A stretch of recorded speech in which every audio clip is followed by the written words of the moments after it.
Leviticus chapter 17 continues the exploration of holiness by focusing on the sacredness of blood and its central role in the sacrificial system.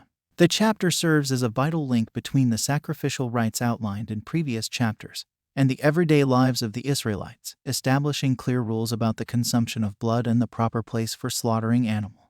The chapter begins with the Lord commanding Moses to speak to Aaron, his sons, and all the Israelites, instructing them that any Israelite or foreigner who sacrifices an ox, lamb, or goat must do so at the entrance to the tent of meeting. This directive centralizes worship and ensures that sacrifices are made in the presence of the Lord, rather than in the open fields, which could lead to idolatrous practices. The text emphasizes that the blood of an animal is its life, and therefore it is reserved for making atonement on the altar. The Israelites are strictly forbidden from consuming blood, a practice that sets them apart from surrounding nations.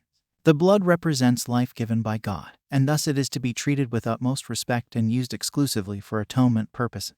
Furthermore, any animal that is hunted and killed must have its blood drained out and covered with earth. The covering of the blood signifies the recognition of taking a life that ultimately belongs to God. It is a symbolic act of returning what has been taken to its divine source. The chapter concludes by reiterating the prohibition against consuming blood, equating it with the life of the flesh. This prohibition applies to both the Israelites and the foreigners living among them, ensuring that this principle is universally upheld within the community. Leviticus chapter 17 highlights the profound respect for life and the sacredness of blood within the Israelite community. The instructions given ensure that the acts of sacrifice are not just ritualistic but are imbued with deep theological meaning, reinforcing the sanctity of life that God has given.